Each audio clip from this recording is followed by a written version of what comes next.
பகை சூழும் இதயத்தை சுவரை எல்லாம் என் பாசத்தால் தகர்க்கின்ற வரம் கேட்கின்றேன். புகை சூழ்ந்து இருள் வாழும் மனதில் எல்லாம், புகை சூழ்ந்து இருள் வாழும் மனதில் எல்லாம் உன் பெயர் சொல்லி ஒளியேற்ற உனை கேட்கின்றேன். வரம் கேட்டு வருகின்றேன் இறைவா, என் குரல் கேட்டு அருளாயோ தலைவா. வரம் கேட்டு வருகின்றேன் இறைவா, என் குரல் கேட்டு அருளாயோ தலைவா.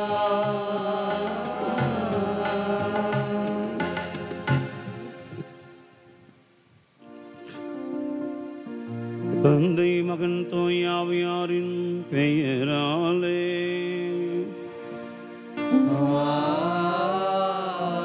ஆமென்.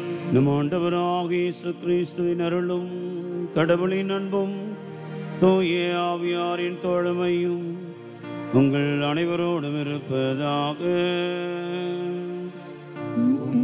ஆன்மாவோடும் இருப்பதாக.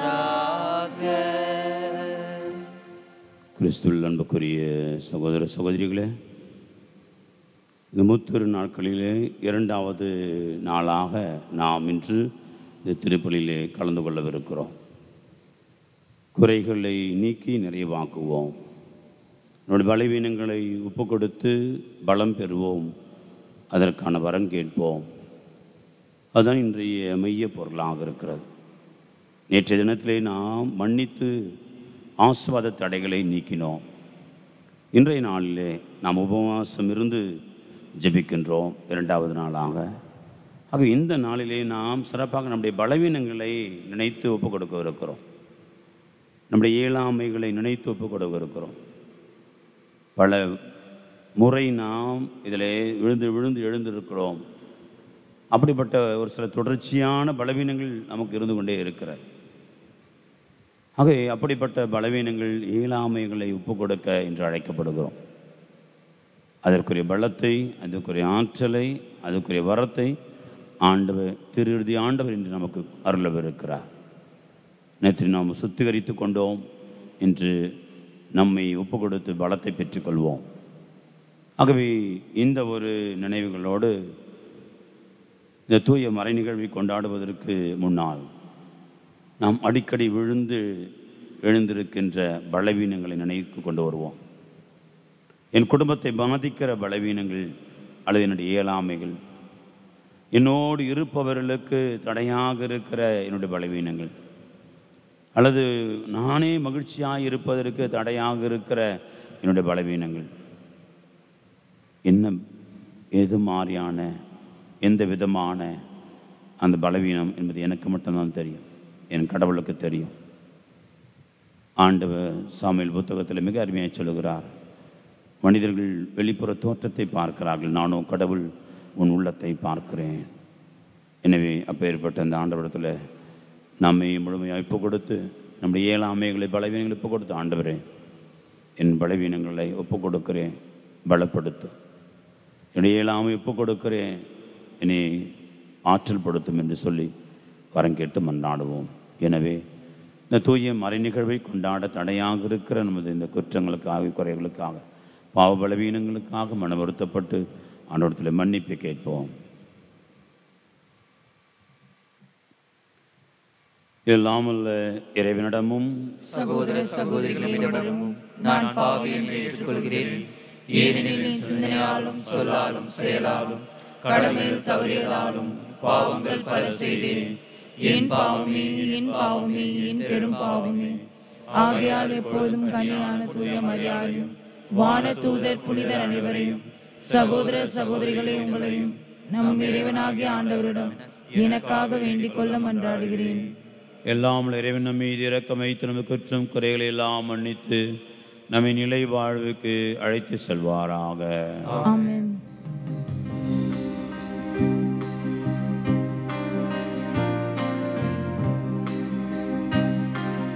ஆண்டவரே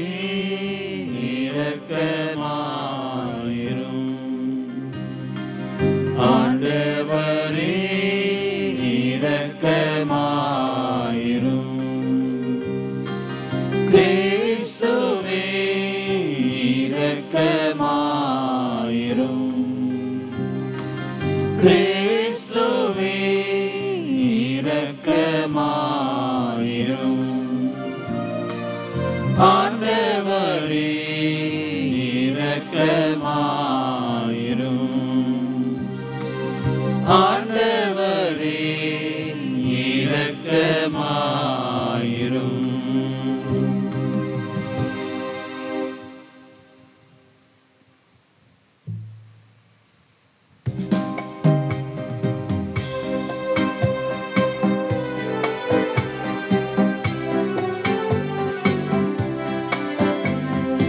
உன்னதங்களிலே கடவுளுக்கு மாட்சி உண்டாகுக.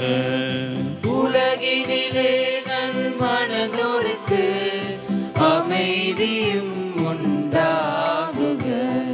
புகழ்கின்றோம் யாவும் உம்மையே, வாழ்த்துகின்றோம் இறைவனே.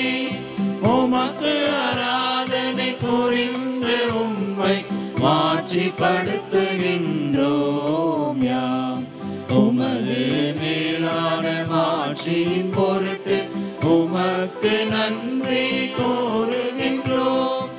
ஆண்டவராகிய இறைவனே, இணையில்லாத விண்ணரசே, ஆற்றல் அனைத்தும் கொண்டு இலங்கும் வல்ல தந்தை இறைவனே, ஒரே மகனாக உதித்த ஆண்டவர் இயேசு கிறிஸ்து இறைவனே. ஆண்டவராகிய இறைவனே, இறைவனின் திருசெம்மறியே, தந்தையினின்று என்றென்றுமாக உதித்த இறைவன் மகனே நீ. உலகின் பாவம் போக்குபவரே, நீரம் மீது இறங்குவே. உலகின் பாவம் போக்குபவரே, இம்மன்றாட்டை ஏற்றருள்வே. தந்தையின் வலப்பக்கம் வீற்றிருப்பவரே, நீரம் மீது இறங்குவே. ஏனெனில் இயேசு கிறிஸ்துவே நீரொருவரே தூயவர், நீரொருவரே ஆண்டவர், நீரொருவரே உன்னத தூய ஆவியோடு தந்தை இறைவனின் மாட்சியில் இருப்பவர் நீரே.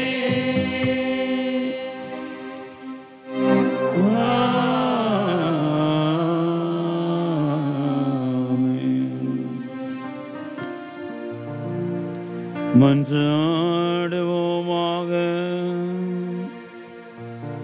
எல்லாம் வல்ல இறைவா, அன்பார்ந்தம் திருமகனின் இதயத்தை எண்ணி பெருமை கொள்ளும் நாங்கள் தம் அன்பினால் அவர் எங்களுக்கு புரிந்து வருகின்ற வியத்தகு நன்மைகளை நினைவு கூறுகின்றோம். இவ்வாறு விண்ணக கொடைகளில் ஊற்றாகிய அறுத்து இதயத்திலிருந்து பொங்கி வழியும் அருளை நாங்கள் பெற்றுக்கொள்ள தகுதி பெற செய்வீராக. உம்மோடு தூய ஆவியாரின் ஒன்றைப்பு இறைவனாய் என்றென்றும் வாழ்ந்து ஆட்சி செய்கிற ஆண்டவரும் உம் திருமகனுமாக இயேசு கிறிஸ்து வழியாக உம்மை மன்றாடுகின்றோம்.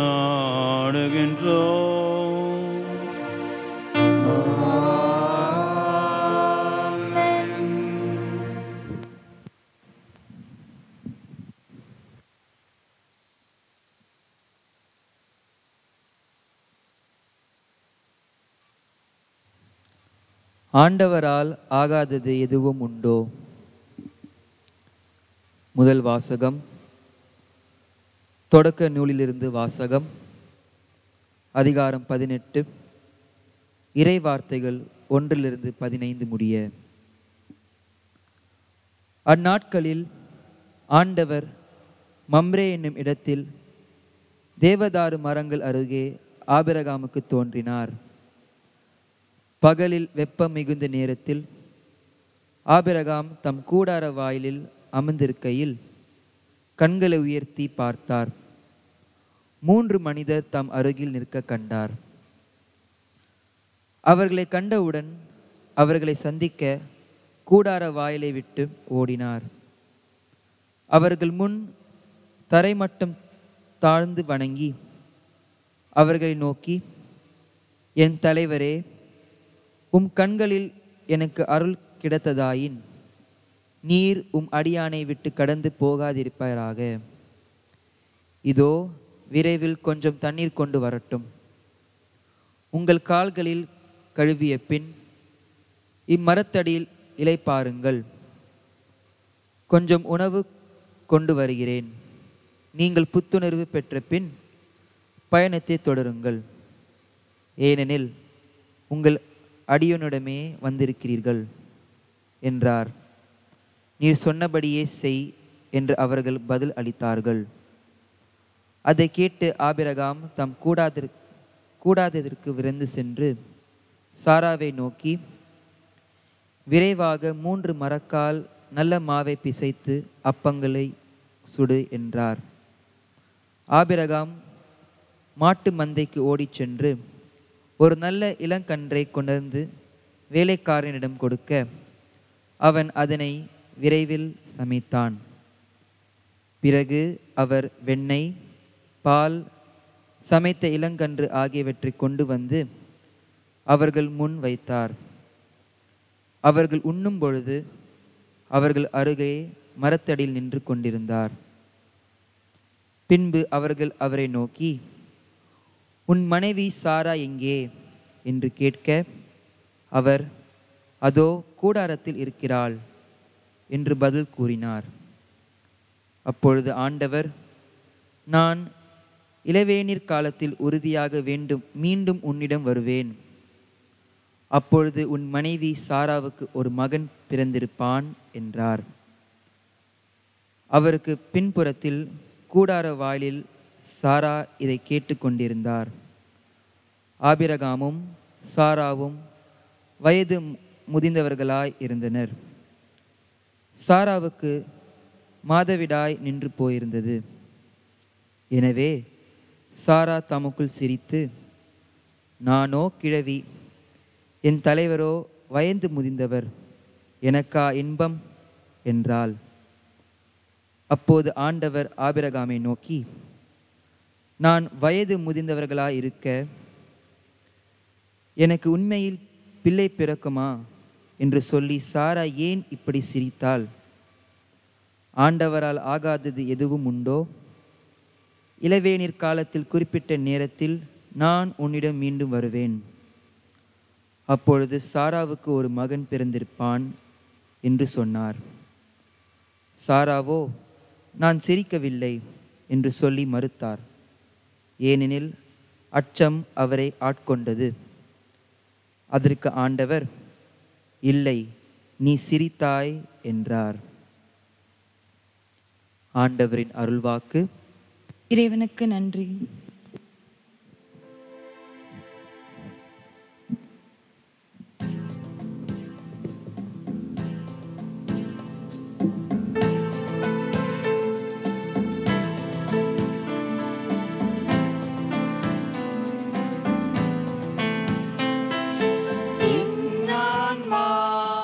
இறைவனையே ஈற்றி போற்றி மகிழ்கின்றது, என் மீட்பரம் கடவுளை நினைக்கின்றது.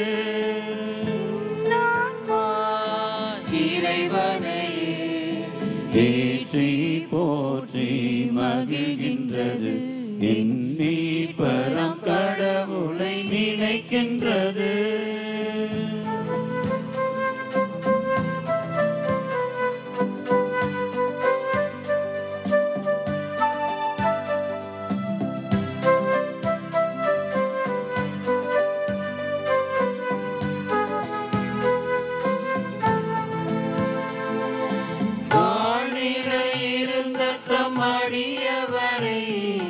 தயவுடன் கண்ணோக்கினார்,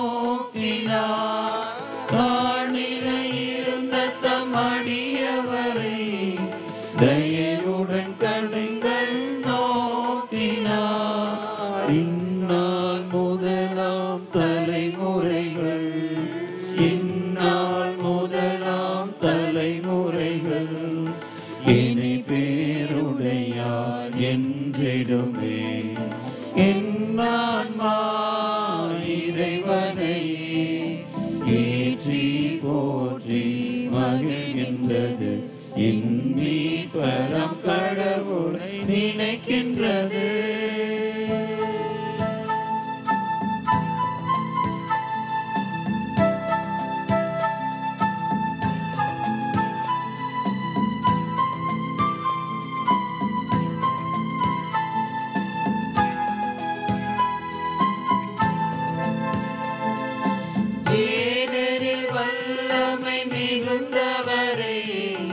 எனக்கரும் செயல் பல புரிந்துள்ளார்.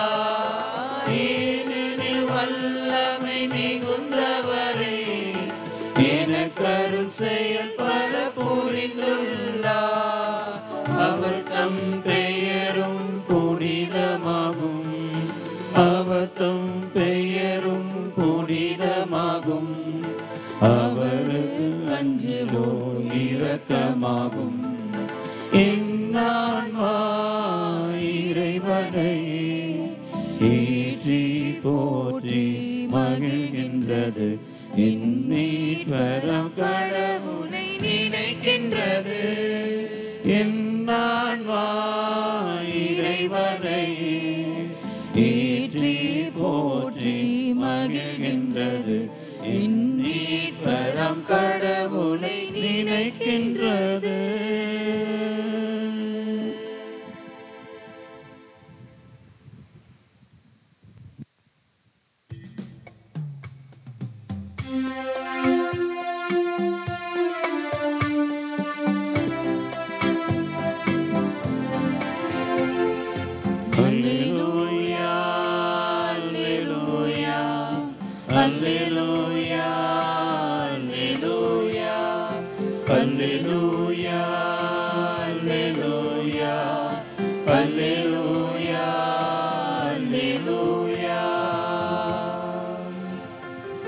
அவர் நம் பிணிகளை தாங்கிக் கொண்டார்,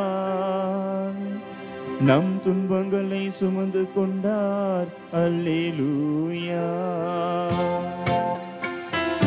அல்லேலூயா அல்லேலூயா அல்லேலூயா அல்லேலூயா. ஆண்டவர் உங்களோடு இருப்பாராக. ஆன்மாவோடும் இருப்பாராக. மத்தேயு எழுதிய தூய நற்செய்தியிலிருந்து வாசகம். ஆண்டவரே, மாட்சி உமக்கே.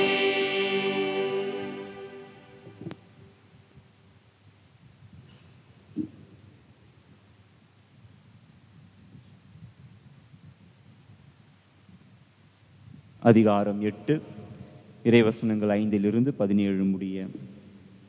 அக்காலத்தில் இயேசு கப்பர்நாமுக்கு சென்றபொழுது நூற்றுவர் தலைவர் ஒருவர் அவரிடம் உதவி வேண்டி வந்தார். ஐயா, என் பையன் முடக்குவாதத்தால் மிகுந்த வேதனையுடன் படுத்து கிடக்கிறான் என்றார். இயேசு அவரிடம், நான் வந்து அவனை குணமாக்குவேன் என்றார். நூற்றுவர் தலைவர் மறுமொழியாக, ஐயா, நீர் என் வீட்டிற்குள் அடியெடுத்து வைக்க நான் தகுதியற்றவன். ஆனால் ஒரு வார்த்தை மட்டும் சொல்லும், என் பையன் நலமடைவான். நான் அதிகாரத்துக்கு உட்பட்டவன், என் அதிகாரத்துக்கு உட்பட்ட படைவீரரும் உள்ளனர். நான் அவர்களுள் ஒருவரிடம் செல்க என்றால் அவர் செல்கிறார், வேறு ஒருவரிடம் வருக என்றால் அவர் வருகிறார். என் பணியாளரை பார்த்து இதை செய்க என்றால் அவர் செய்கிறார் என்றார். இதை கேட்ட இயேசு வியந்து தம்மை பின்தொடர்ந்து வந்தவர்களை நோக்கி, உறுதியாக உங்களுக்கு சொல்கிறேன், இஸ்ரவேலர் யாரிடமும் இத்தகைய நம்பிக்கையை நான் கண்டதில்லை. கிழக்கிலும் மேற்கிலும் இருந்து பலர் வந்து ஆபிரகாம், ஈசாக்கு, யாக்கோப்பு ஆகியோருடன் விண்ணரசில் பந்தியில் அமர்வர். அரசுக்கு உரியவர்களோ புறம்பாக உள்ள இருளில் தள்ளப்படுவார்கள். அங்கே அழுகையும் அங்கலாய்ப்பும் இருக்கும் என்றார். பின்னர் இயேசு நூற்றுவர் தலைவரை நோக்கி, நீர் போகலாம், நீர் நம்பிய வண்ணமே உமக்கு நிகழும் என்றார். அந்நேரமே பையன் குணமடைந்தான். இயேசு பேதுருவின் வீட்டிற்குள் சென்றபொழுது பேதுருவின் மாமியார் காய்ச்சலாய் படுத்திருப்பதை கண்டார். இயேசு அவரது கையை தொட்டதும் காய்ச்சல் அவரை விட்டு நீங்கிற்று. அவரும் எழுந்து இயேசுவுக்கு பணிவிடை செய்தார். பேய் பிடித்த பலரை மாலை வேளையில் இயேசுவிடம் கொண்டு வந்தனர். அவர் ஒரு வார்த்தை சொல்ல அசுத்த ஆவிகள் ஓடி போயின. மேலும் எல்லா நோய்களையும் அவர் குணமாக்கினார். இவ்வாறு அவர் நம் பிணிகளை தாங்கிக் கொண்டார், நம் துன்பங்களை சுமந்து கொண்டார் என்று இறைவாக்கினர் எசையா உரைத்தது நிறைவேறியது. ஆண்டவரின் அருள்வாக்கு. கிறிஸ்துவே உமக்கு புகழ்.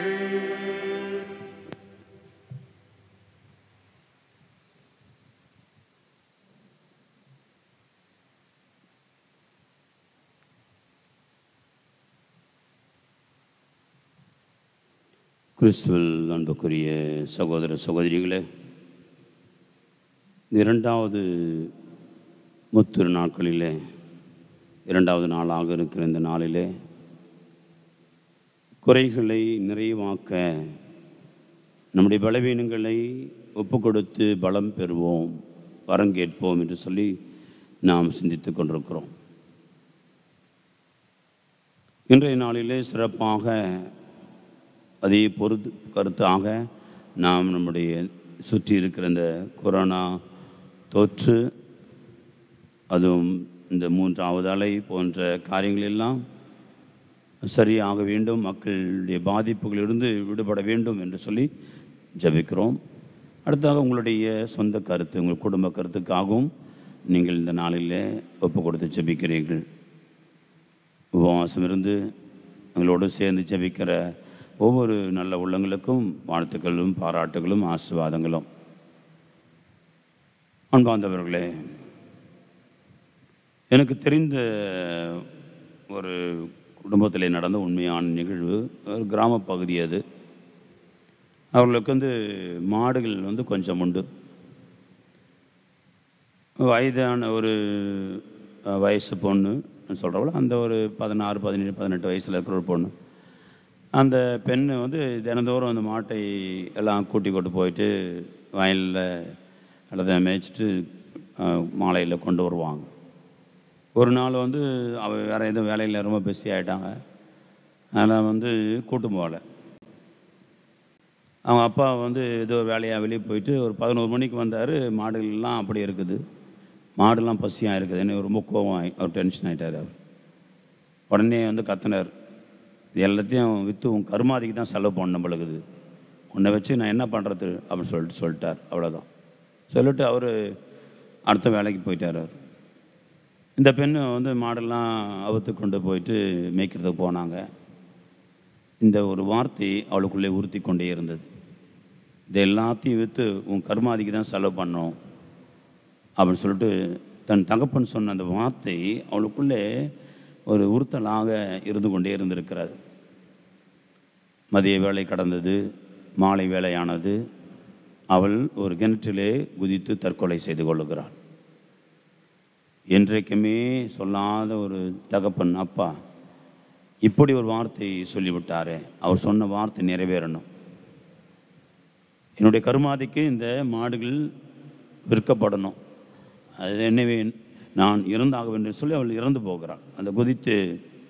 ஆனால் கிராமத்தில் பார்த்திங்கன்னா எல்லாருக்கும் நீச்சல் தெரியும்.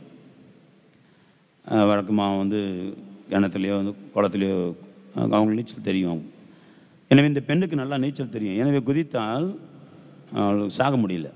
திருப்பி மறுபடியும் வழக்கமாகவே அவள் மேலே வந்துட்டாள். 2வது முறையும் குதிக்கிறாள். அப்பொழுதும் அவளுக்கு சரியில்லை. அதே பக்கம் போனவங்களும் பார்க்குறாங்க, ஏதோ பெண் குளிக்கிறாங்க, அதனால் அந்த பக்கம் விட்டு விலகி போயிடுறாங்க. ஆனால் இவர் தற்கொலை முயற்சி செய்கிற யாருக்கும் தெரியாது. 3ஆம் முறை பார்க்கிறாள். ஒரு பெரிய ஒரு கல்லை எடுத்து தன்னுடைய அந்த பாவாடை துணியில் மடித்து பிடித்து கொண்டு அப்படியே அவள் மூழ்கி போகிறாள், இறந்து போகிறாள். ஒரு வார்த்தை தான், தன் தகப்பன் சொன்ன அந்த ஒரு வார்த்தை, தன் அப்பா சொன்ன அந்த வார்த்தை அவளை மிகுந்த ஒரு வேதனைக்குள்ளாக்கியதனால சாவை அவள் எதிர்கொண்டாள். அதுவும் 2வது 3வது முறையாக முயற்சித்து அவள் இறந்திருக்கிறாள். நிறைய பேருடைய வாழ்க்கையில் ஒரு வார்த்தை தான், அந்த வார்த்தைக்காக இன்னைக்கு வரலாம் பேசாமல் இருக்க நிறைய பேர் இருப்பாங்க. ஒரு வார்த்தை தான், அந்த வார்த்தையினால் மனமுடைஞ்சு போனவங்க என்னங்க இருப்பாங்க. ஒரு வார்த்தை தான் பயன்படுத்தி இருப்பாங்க, அல்லது 2 ஒரு செல்லு தான் பயன்படுத்தி இருப்பாங்க. அவங்களுடைய வாழ்க்கையே அப்படியே சூன்யமாகி போயிருக்கும், நிர்மூலமாகி இருக்கும், இருட்டாக போயிருக்கும், உறவுகள் பிரிந்து போயிருக்கும், வாழ்க்கையிலே விரக்தி வேதனையும் அதிகமாக இருக்கும். அவங்களை மீட்டெடுக்கவே முடியாது. அந்த ஒரு வார்த்தை உள்ளத்துக்குள்ளே தைத்து கொண்டே இருக்கும், அதை நமக்கு ரணப்படுத்தி கொண்டே இருக்கும், காயப்படுத்தி கொண்டே இருக்கும். அன்பார்ந்தவர்களே, இலக்கியத்தில் பார்க்குறோம், சிலப்பதிகாரத்தில் பார்க்குறோம், கொண்டு வா கோவலனை என்று சொல்வதற்கு பதிலாக அந்த அரசன் சொல்கிறான், கொன்று வா என்று சொல்லுகிறான். ஆகவே கோவலன் கொல்லப்பட்டான், மதுரை எரிக்கப்பட்டது. ஒரே வார்த்தை தான், ஒரே வார்த்தை கூட ஒரு எழுத்து தான் வித்தியாசம். கொன்று வா, கொண்டு வா, அவ்வளோதான். கொண்டு வா அவனை அப்படின்னு சொல்கிறது பதிலாக கொன்று வா என்று சொல்லிவிட்டான் என்று சொல்லுவார்கள். கோவலன் இறந்து போனான் என்று சொல்லுவார்கள். நம்முடைய நற்செய்தியில் பார்க்கிறோம், திருமுழுக்கு யோவான் அந்த விருந்தினரின் பொருட்டு அவன் கொடுத்த வாக்கை அந்த அரசன் மீற விரும்பவில்லை. எனவே அவருடைய தலையை வெட்டி தட்டிலே இப்பொழுதே கொண்டு வர ஆணையிட்டான். அவன் சொன்ன வார்த்தைக்கு அப்படி வார்த்தையை மீற மாட்டேன். ஆகவே அப்படி மனுஷனுடைய வார்த்தையே அடுத்தருடைய வார்த்தையை புரட்டி போடுகிற வார்த்தையாக இருக்கிறது. அவ்வளவு தூரம் பாதிக்கிற ஒரு வார்த்தையாக இருக்கிறது. ஒரு இறப்பை, மரணத்தை கொண்டு வருகிற வார்த்தையாக இருக்கிறது.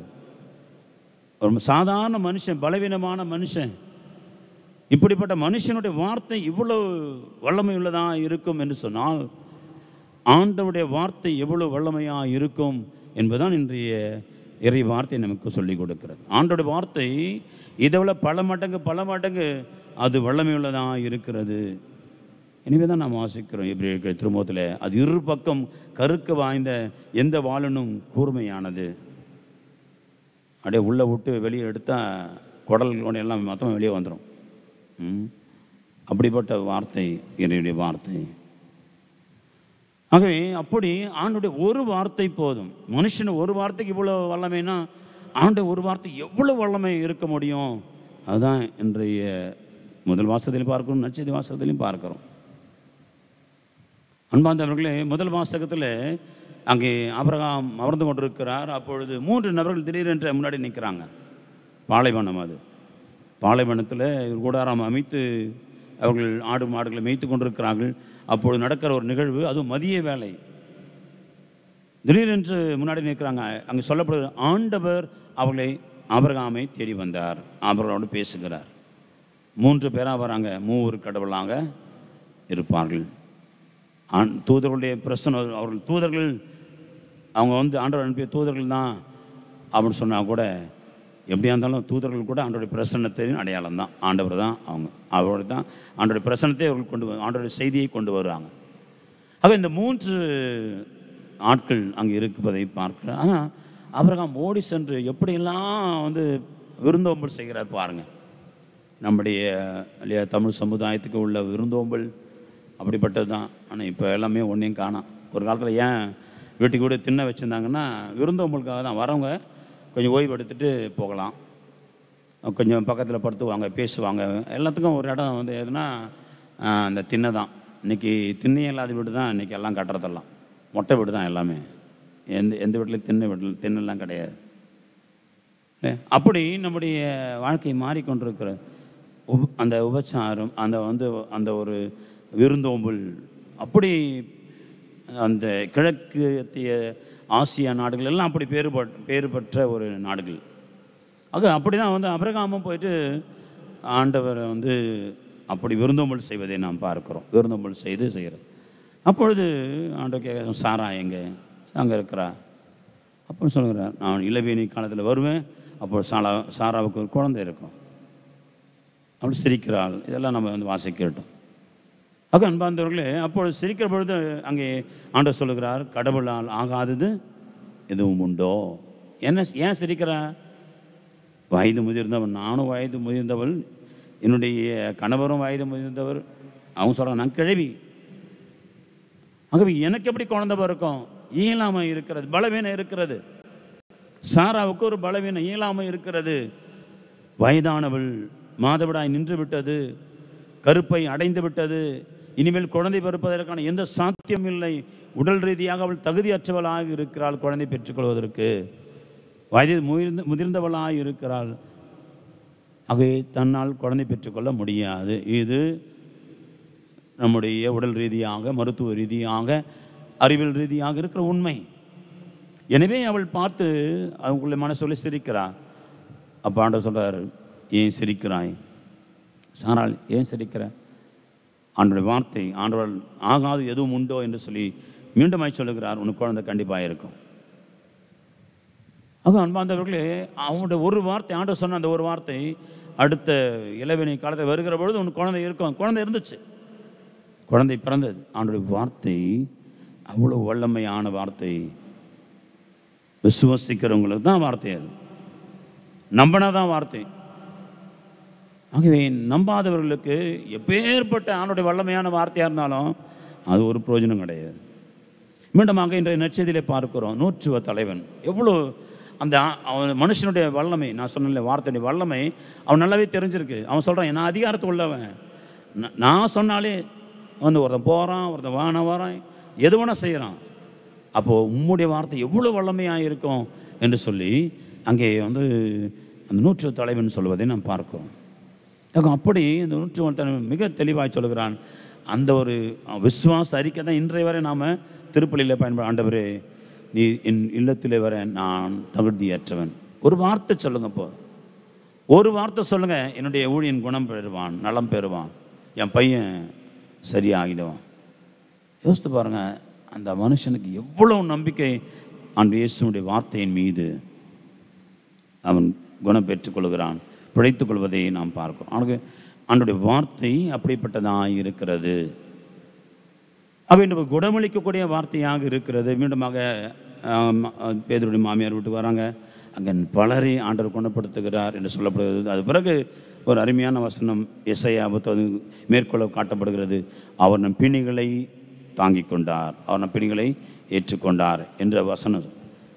ஆக ஆண்டவர் செஞ்ச எல்லா விதமான அந்த ஒரு குணமளித்தலோ அல்லது எல்லா விதமான அருள் அடையாளங்களோ எல்லாம் புதுமைகளோ எதுக்கு அப்படின்னு சொன்னால், அவருடைய சிலுவை பாடுகள் மரணம், அவன் பிணிகளை ஏற்றுக்கொண்டார்னா சிலுவை கல்வாரி பலிக்காக தன்னை தயாரித்து கொண்டிருக்கிறார்னு அர்த்தம், அவ்வளோதான். எனவே தான் எஸ்ஐ அதை பொருத்தமாக அங்கே சொல்லுகிறார். ஆண்டவர் செஞ்ச ஒவ்வொரு புதுமையும், ஆண்டவர் செஞ்ச ஒவ்வொரு அருள் அடையாளமும், ஆண்டோடைய ஒவ்வொரு அந்த ஒரு குணமளிக்க காரியமும் எங்கே இட்டு போச்சு அவருன்னா கல்வாரி பலிக்கு இட்டு போச்சு. தன் தந்தையின் விருப்பத்தை முழுமையாக நிறைவேற்றுகிற அந்த கல்வாரி மலைமைக்கு அவரை இட்டு சென்றது. ஆக அப்படி ஆண்டுடைய வார்த்தை இன்று செயலாற்றுவதை நான் பார்க்கிறோம். அன்பார்ந்தவர்களே, திருப்பி சொல்கிறேன், நம்பினால் மட்டுமே ஆண்டுடைய வார்த்தை வல்லமையாய் எனக்குள் செயலாற்றும், இல்லைன்னா கிடையாது.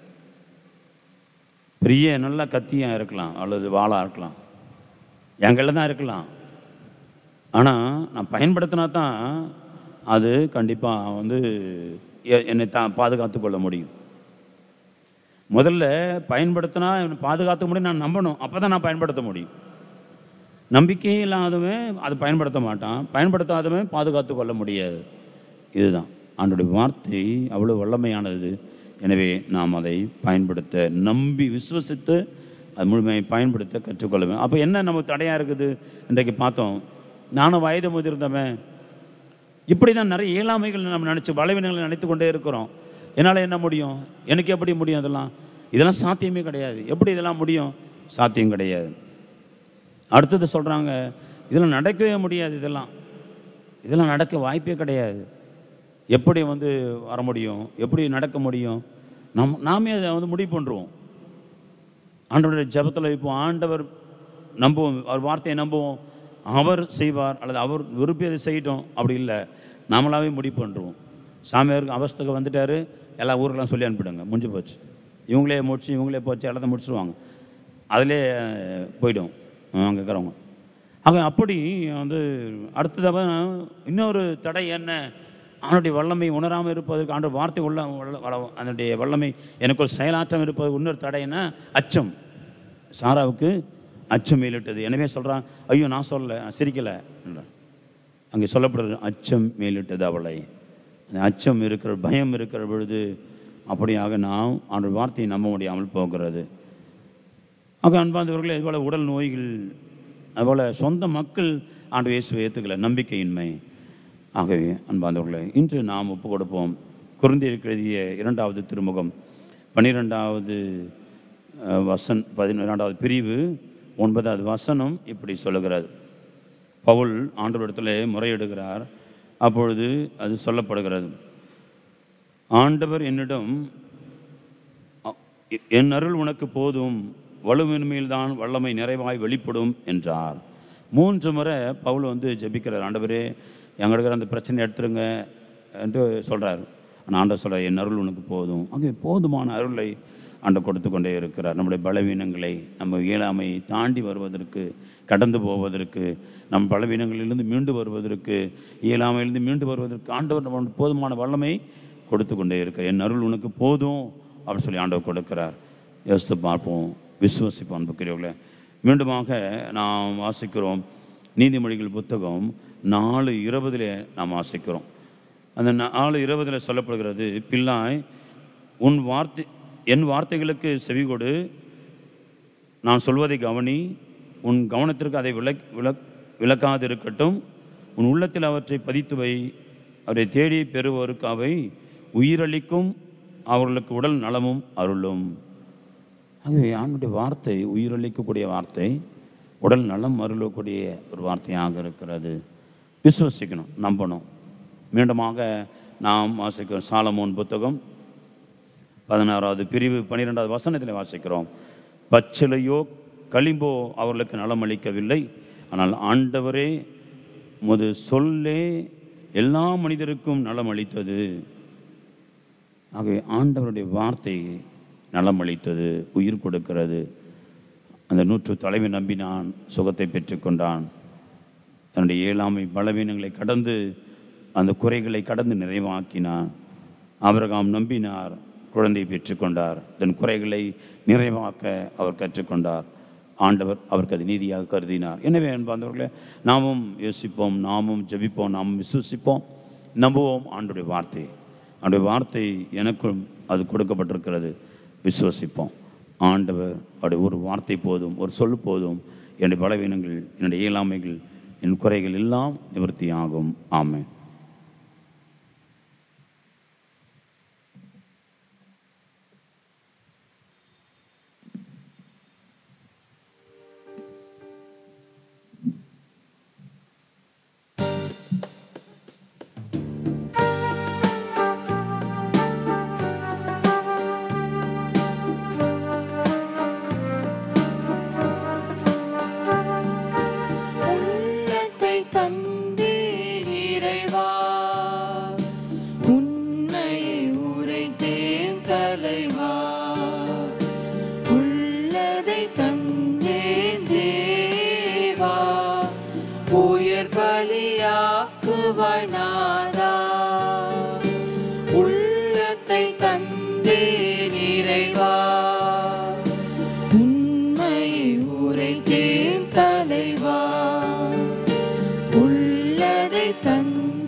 பலி செய்ய நுழைந்தேன், அதில் ஒரு பெரும் திறந்தது, பலி செய்ய நுழைந்தேன், அதில் ஒரு பெருந்துடிப்பு. கலசமும் ஒலித்தது, கனிமொழி ஒலித்தது, அது ஒரு நல்விதைப்பு. கலசமும் ஒலித்தது, கனிமொழி ஒலித்தது, அது ஒரு நல்விதைப்பு. தாபத்தை ஏற்று தவறினை களைந்தேன், அதில் ஒரு பலனளிப்பு. உள்ளத்தை கழித்தேன், இடரையும் இணைத்தேன், அது ஒரு உலப்பிணைப்பு. உள்ளத்தை தந்தேன் இறைவா, உண்மையை உரைத்தேன் தலைவா. உள்ளதை தந்தேன் தேவா, உயிர் பலியாக்குவனாதா. சகோதர சகோதரி, உங்களுடைய என்னுடையதுமான இந்த பலி எல்லாம் உள்ள தந்தையாக இறைவனுக்கு ஏற்றதாகும்படி மன்றாடுங்கள். ஆண்டவர் தமது திருப்பெயரின் புகழ்ச்சிக்காகவும் மாட்சிக்காகவும் நமது நன்மைக்காகவும் புனித திரு அவையின் அனைத்து நலனுக்காகவும் உமது கையிலிருந்து இப்பள்ளியை ஏற்றுக்கொள்வாராக. ஆண்டவரே, அன்பார்ந்தும் திருமகனுடைய இதயத்தின் சொல்லற்கிற அன்பை கண்ணோக்கி அருளும். அதனால் நாங்கள் ஒப்பு கொடுப்பது முகவந்ததாகி எங்கள் பாவங்களுக்கு கழுவாயாக அமைய அருள் புரிவீராக. எங்கள் ஆண்டவராக கிறிஸ்து வழியாக உம்மை மன்றாடுகின்றோம்.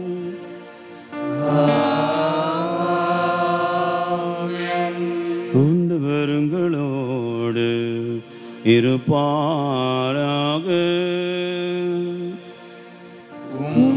ஆன்மாவோடும் இருப்பாராக. இதயங்களை மேலே எழுப்புங்கள். ஆண்டவரிடம் எழுப்பியுள்ளோம், இறைவனாகிய ஆண்டவருக்கு நன்றி கூறுவோம். அது தகுதியும் நீதியும் மானதே. ஆண்டவரே, தூயவரான தந்தையே,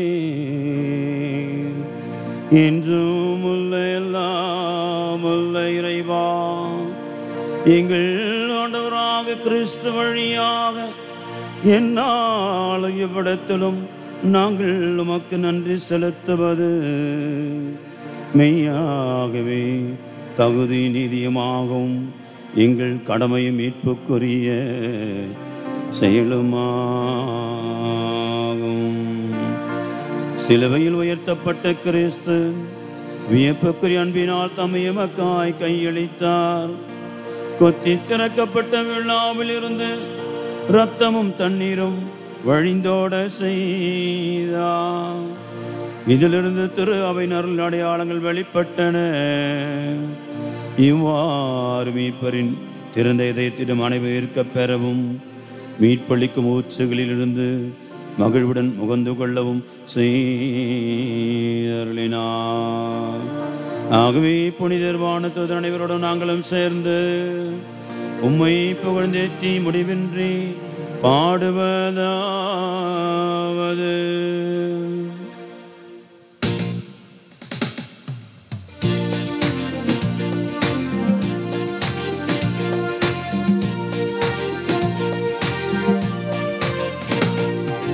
தூயவர் தூயவர் தூயவர், வான்படைகளின் கடவுளமாண்டவர்.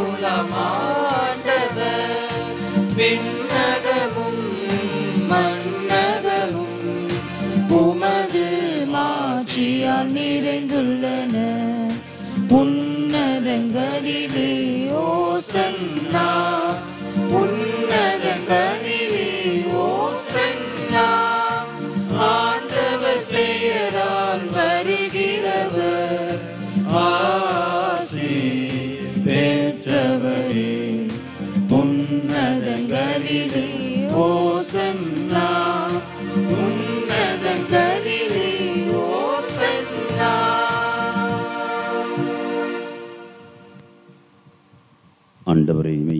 தூயவர். தூய்மை அனைத்திற்கும் ஊற்று. ஆகவே நம்முடைய ஆவியை பொழிந்து காணிக்கைகளை தூய்மைப்படுத்தமை வேண்டுகிறோம். இவ்வாறு எங்கள் ஆண்டவர் இயேசு கிறிஸ்துவின் உடலும் இரத்தமாகவே எங்களுக்கு மார்பனவாக.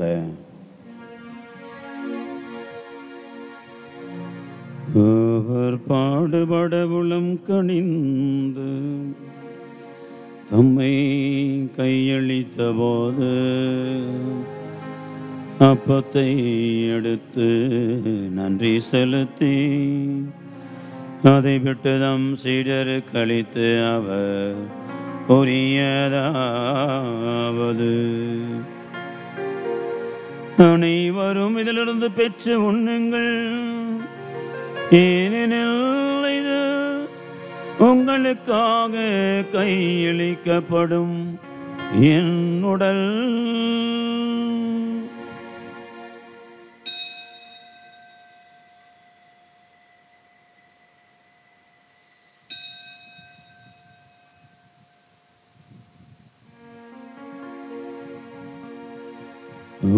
வண்ணமே இரவு விருந்தை அருந்திய பின் கிண்ணத்தையும் எடுத்து மீண்டும் உமக்கு நன்றி கூறி தம் சீடருக்கு அளித்து அவர் கூறியதாவது, அனைவரும் இதிலிருந்து பெற்று பருகுங்கள், ஏனெனில் இது புதிய நிலையான உடன்படிக்கைக்குரிய என் இரத்தத்தின் கிண்ணம். இது பாவ மன்னிப்புக்கென்று உங்களுக்காகவும் பலருக்காகவும் சிந்தப்படும். இதை என் நினைவாக செய்யுங்கள்.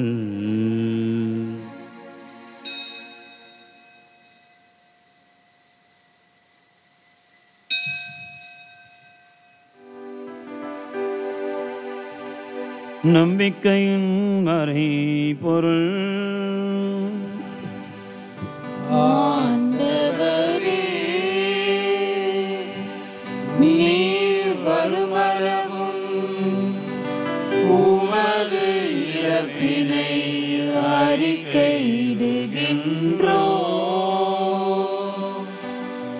உமது உயிர்ப்பினையும்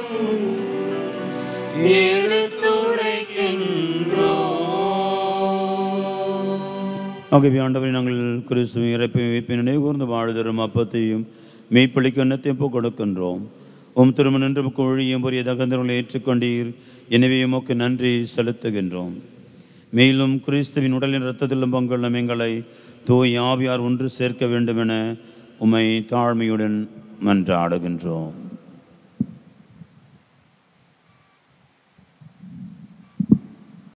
ஆண்டவரே, உலகெங்கும் பரவியிருக்கும் திரு அவை நினைவு கூர்ந்து எங்கள் திருத்தந்தை பிரான்சிஸ், எங்கள் ஆயர் ஜார்ஜ் அந்தோனிசாமி, எல்லா திரு லைனர் அனைவரோடு திரு அவையில் அன்பில் நிறைவு பெற செய்தரலும். மேலும் உயிர்த்திடம் எதிர்நோக்குடன் தொழில் கொள்ளும் எங்கள் சகோதர சகோதரிகளையும் இறந்தோர் அனைவரையும் இரக்கத்தோடு நினைவு கூர்ந்து திருமுக ஒளியினுள் ஏற்றரலும்.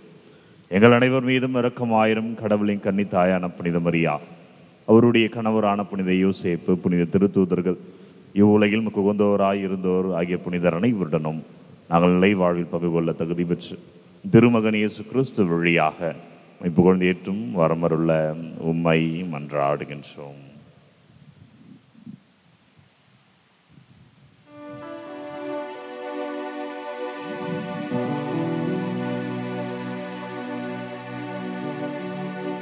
இவர் வழியாக இவரோடு இவரில் எல்லாம் வல்ல இறைவனாகிய தந்தையே, தூய ஆவியாரின் ஒன்றிப்பில் எல்லா புகழும் மாட்சியும் என்றென்றும் உமக்கு உரியதே. ஆமென்.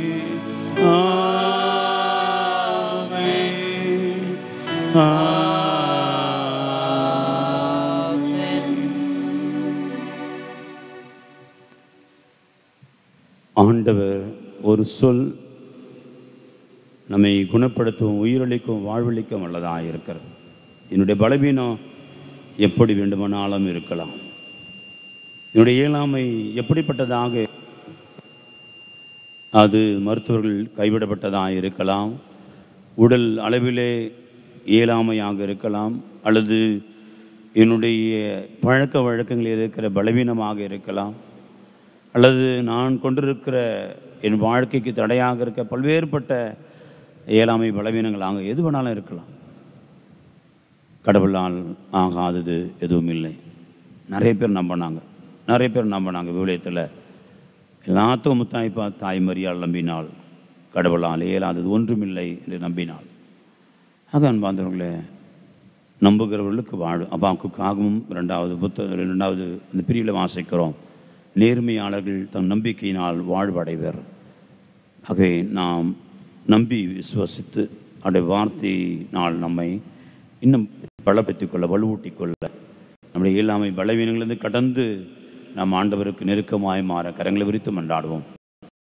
விண்ணுலகில் இருக்கிற தந்தையே, போற்ற பெருக, உமது ஆட்சி வருக, உமது திருவுளம் விண்ணுலகில் நிறைவேறுவது போல மண்ணுலகிலும் நிறைவேறுக. எங்கள் அன்றாட உணவை இன்று எங்களுக்கு தாரும். எங்களுக்கு எதிராக குற்றம் செய்வோரை நாங்கள் மன்னிப்பது போல எங்கள் குற்றங்களை மன்னியும். எங்களை சோதனைக்கு உட்படுத்தாதேயும், தீமையிலிருந்து விடுவித்தருளும். ஆண்டவரே, தீமை அனைத்திலும் எங்களை விடுவித்து எங்கள் வாழ்நாளில் அமைதியை கனிவோடு அருளும் என்றாடுகிறோம். முதிரக்கத்தது நாங்கள் பாவத்திலிருந்து விடுதலை பெற்று யாதொரு கலக்கமின்றி நலமாயிருப்போமாக. நாங்கள் எதிர்நோக்கி இருக்கும் பேரின்பத்திற்காகவும் மீட்பராக இயேசு கிறிஸ்து வருகைக்காகவும் காத்திருக்கிறோம். ஏனெனில் ஆட்சியும் வல்லமையும் மாட்சியும் என்றென்றும் அது. ஆண்டவராக இயேசு கிறிஸ்துவே, அமைதி உங்களுக்கு விட்டு சொல்லுகிறேன், என் அமைதி உங்களுக்கு அளிக்கிறேன் என்று திரு தூதர்களுக்கு மொழிந்தீரே. எங்கள் பாவங்களை பாராமல் முடித்திரு அவை நம்பிக்கையை கண்ணோக்கி திருவுளத்திற்கு ஏற்ப அமைதியும் ஒற்றுமையும் அளித்தொள்வீராக. என்றென்று வாழ்ந்து ஆட்சி செய்கின்றவர் நீரே. ஆமென். ஆண்டவருடைய அமைதி என்று உங்களோடு இருப்பதாக, உம்மான்மாவோடும் இருப்பதாக. இறைவன் தருகின்ற அமைதியை ஒருவர் மற்றவரோடு பகிர்ந்து கொள்வோம்.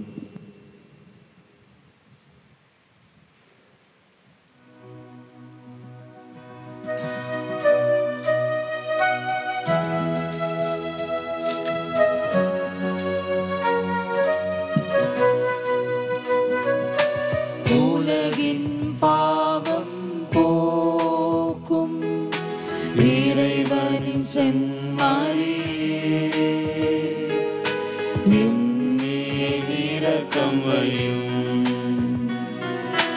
உலகின் பாவம் போக்கும் இறைவனின் செம்மறியே, என்மேல் இரக்கம் வையும். உலகின் பாவம் போக்கும் இறைவனின் செம்மறியே, எமக்கு அமைதி அருளும். ஆண்டவராக இயேசு கிறிஸ்துவே, உயிருள்ள இறைவனின் திருமகனை தந்தையின் திருவுள்ளப்படி தோயாவியர் ஒத்துழைப்பார்.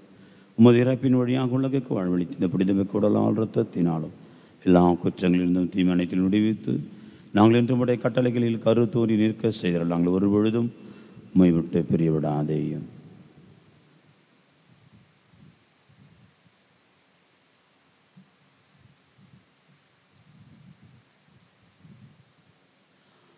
இதோ இறைமகன் இயேசு கிறிஸ்து குற்றங்கள், பலவீனங்கள், பாவங்கள் எல்லாம் போக்குகின்ற இறைவனின் செம்மறி. வார்த்தை சொல்ல அனைத்தும் உண்டானது, வார்த்தை சொல்ல உயிரும் நலமும் கிடைக்கும் என்று நம்பியவர்களுக்கு எல்லாம் கிடைத்தது. கடவுளால் ஆகாதது ஒன்றுமில்லை என்று விசுவசித்தவர்களுக்கு இந்த வார்த்தையானவர் வல்லமையோடு ஆற்றல் புரிந்திருக்கிறார். அவரே உடலாய் இரத்தமாய் தேடி வருகிறார். விருந்து கழைக்க பெற்ற நம் அனைவரும் பேறு பெற்றோர். ஆண்டவரே, நீர் என்னிடத்தில் எழுந்தருளி வர நான் தகுதியற்றவன். ஆனால் ஒரு வார்த்தை மட்டும் சொல்லியருளும், எனது ஆன்மா நலமடையும். கிறிஸ்துவின் திருவுடல் இரத்தமே காத்து நிலை வாழ்வு அளிப்பதாக. ஆமென்.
பல பழிகள் சூழ்ந்தது. அந்த மூகிலும் நீரும் கரையும் தீர முழுமை தோன்றுமே. என்னில் ஒன்றாக இந்த நல் தேவன் எழுந்து வருகின்றார். என்னில் அருளை அன்புடனே தலைவன் தருகின்றார். தலைவன் தருகின்றார்.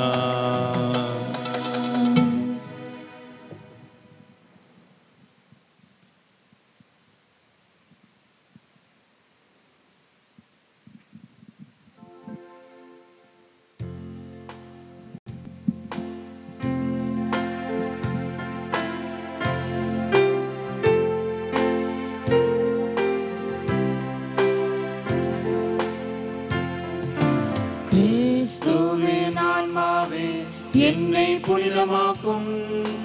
கிறிஸ்துவின் திருவுடலே என்னை மீட்டருளும்.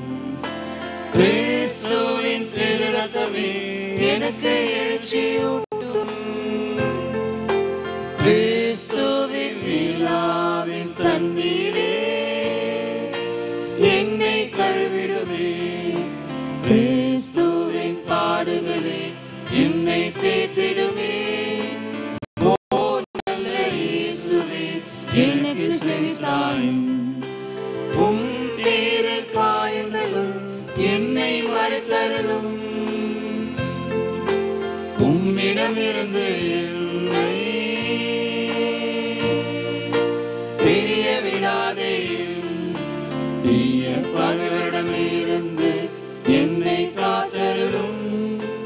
எனது இறப்பின் வேளையில் என்னை அழைத்தருளும். உம்மிடம் வர எனக்கு கட்டளையிட்டருளும். புனிதர்களோடு இக்காலமும் உம்மை புகழ செய்யும்.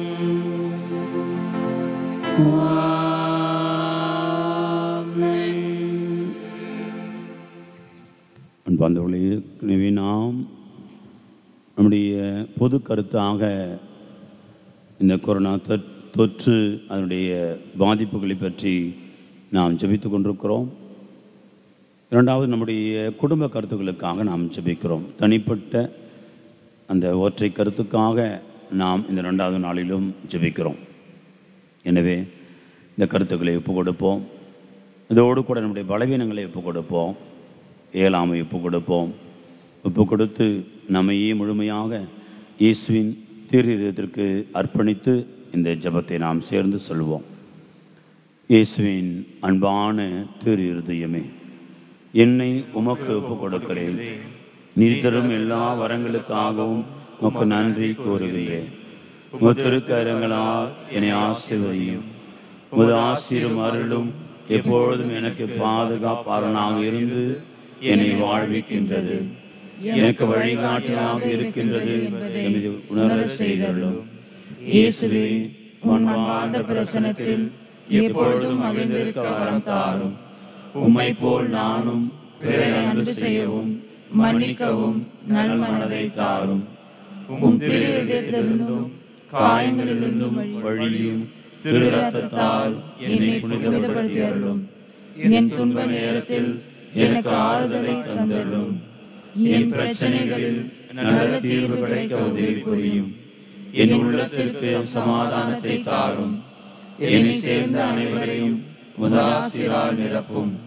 இயேசுவின் திரு இருதயமே, உமது பெயர் எங்கெங்கும் ஓங்கி ஒலிக்க மக்கள் எல்லோரும் உமது அன்பு இதயத்திலிருந்து அருளை பெற்றுக்கொள்ள வரம் தாரும். ஆமென்.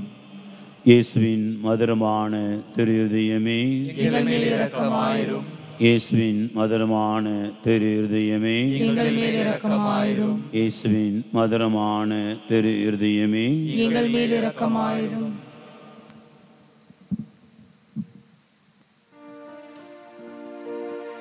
மன்றாடுவோமாக. ஆண்டவரே, இந்த அன்பின் அருளடையாளும் எங்களை புனித அன்புத்தியால் பற்றி அறிய செய்வதாக. இவ்வாறு நாங்கள் திருமகள் என்று இருக்க பெற்று எங்கள் சகோதர சகோதரிகளை அவரை கண்டுகொள்ள கற்றுக்கொள்வோமாக. என்றென்று வாழ்ந்து ஆட்சி செய்கின்றவர் வழியாக உம்மை மன்றாடுகின்றோம்.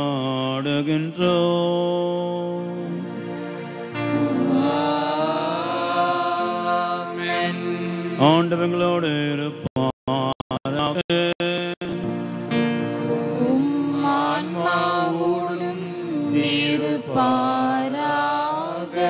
எல்லாம் வல்ல இறைவன் தந்தை மகன் தூயாவியார்